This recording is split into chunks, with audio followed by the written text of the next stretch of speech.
Manja, manja, manja, manja, manja.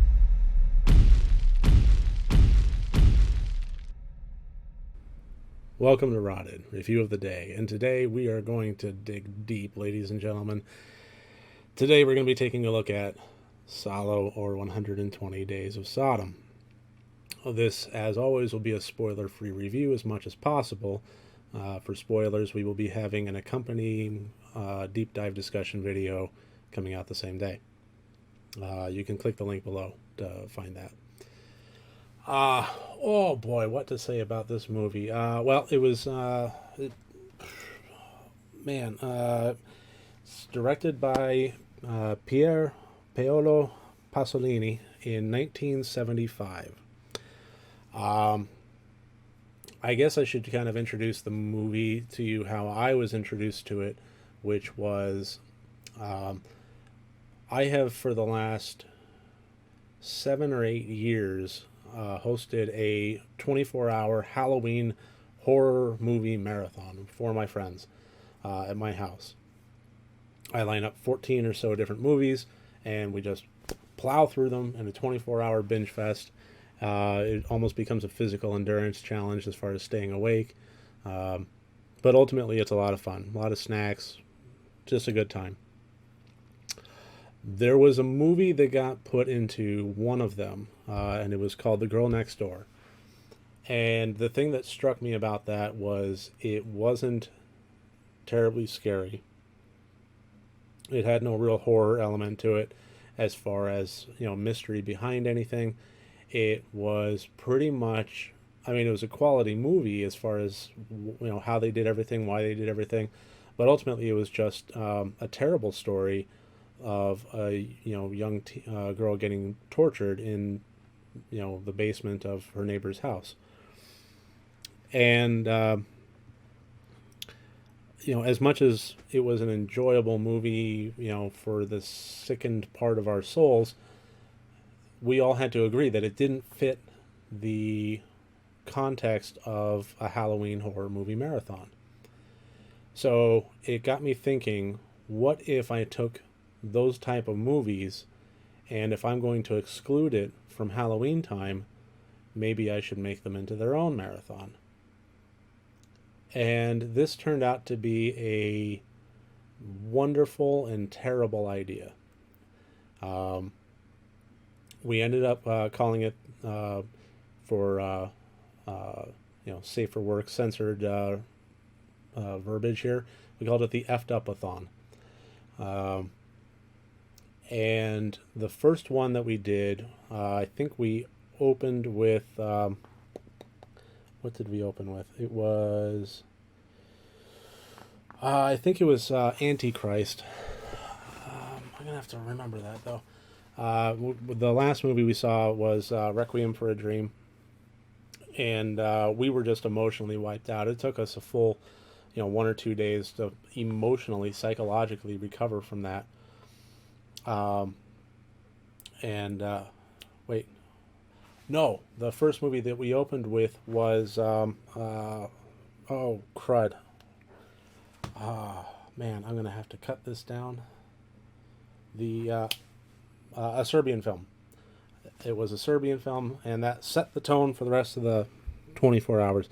We, in all earnestness, did not make it the full 24 hours. I think we got 10 movies in, watched Requiem, had to stop. I think we put on Love Actually and just attempted to decompress. It was more than we had bargained for. And I had only done, then a few years passed, and I've been doing different types of marathons since then. Monster, kaiju type movie, marathons, the annual Halloween one. And then somebody brought up, hey, you should do another Effed Up-a-thon. And I thought, well, that's just a terrible idea. But regardless, I had enough people clamoring for it, amongst my friends, that I went ahead and acquiesced. And this time we actually did make it the full 14 movies. But the one that we opened with this time was Salo, or 120 Days of Sodom. And that, not only did we open with it, but it actually held the crown throughout the entire 24 hours for the movie that we all had to really power through on a squeamish level. So, I mean, that should kind of give you the context of what we're looking at in terms of this movie as far as the squeamishness, the terrible nature of its context. If this film is unrated, or not rated officially, and if it were, it would just be a hard X. It would be right there with like a Caligula X.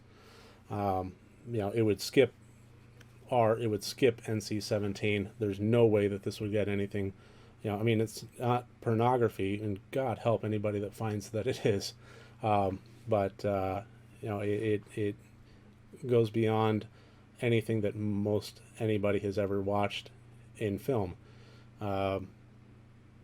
This is an endurance trial more than a movie, and it's brilliant in its own way.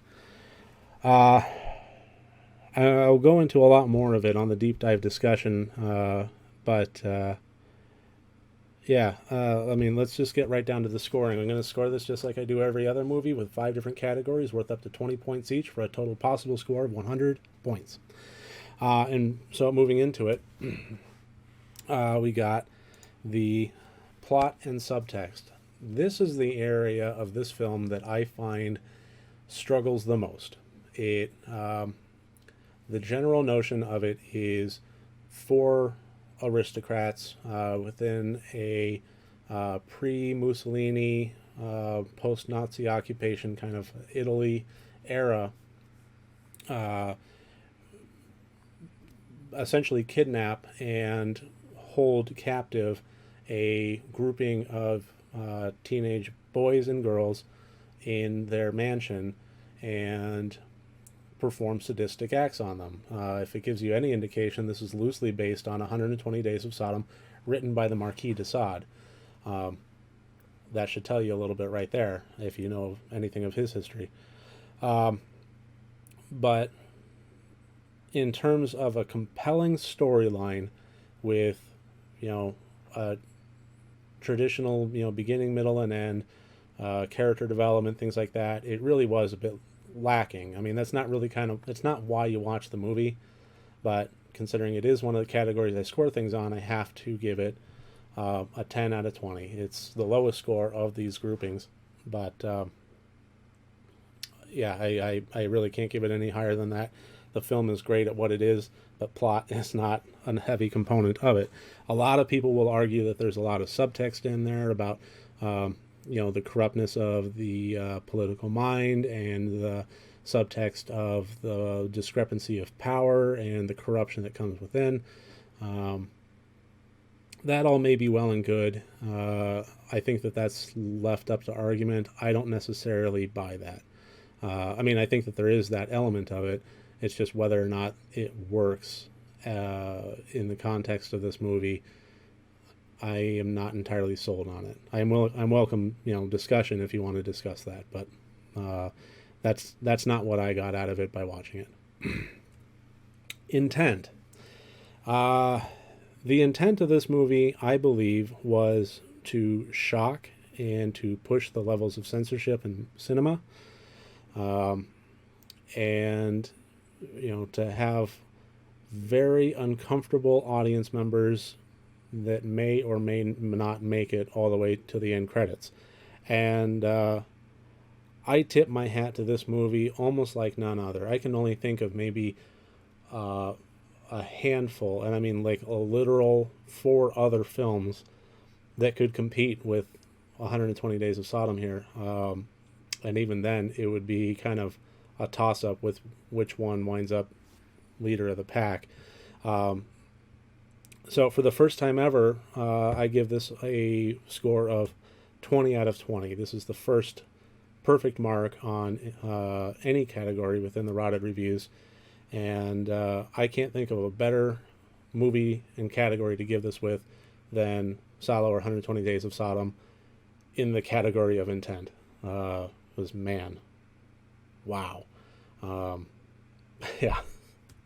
The acting, I thought, was very phenomenal, considering the terrible situations that these teenagers were put through.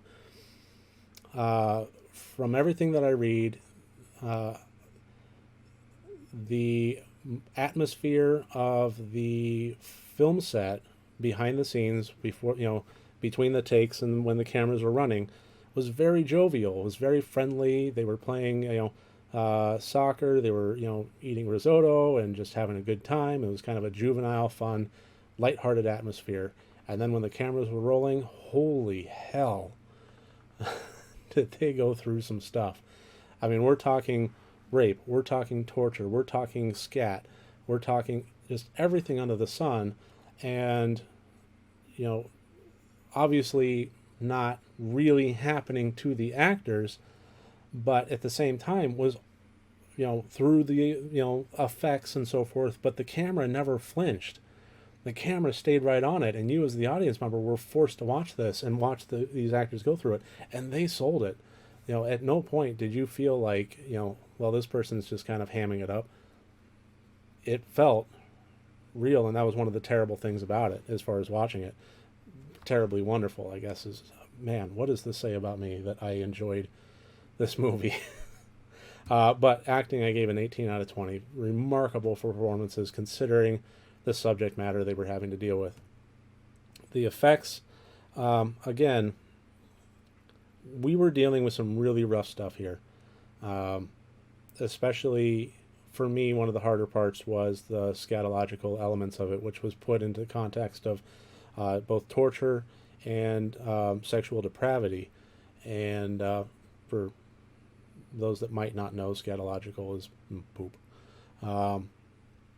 And like I said, the camera never flinched. What you saw people doing, what you saw people eating, they weren't,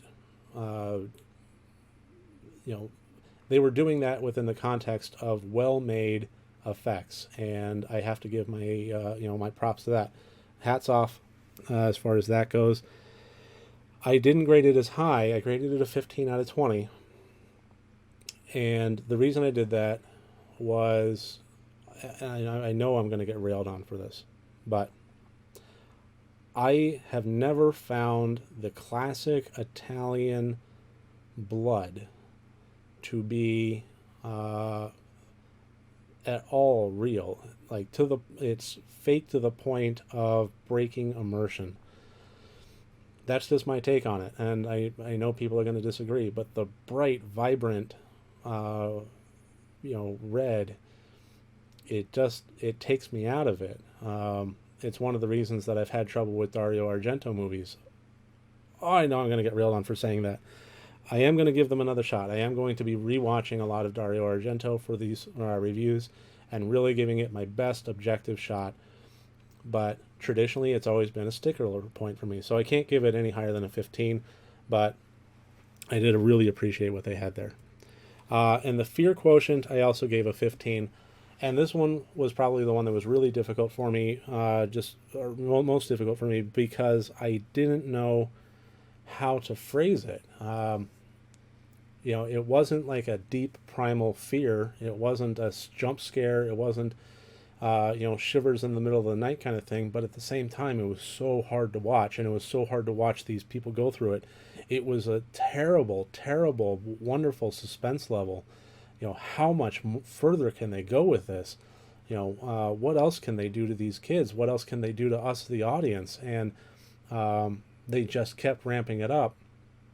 And it was, sufficiently suspenseful to the point where I really had to give it, put it in the category of horror, and one of the best types of horror in my mind, which is not showing the terrible nature of the supernatural, but showing the terrible nature of humanity, and what's possible in within.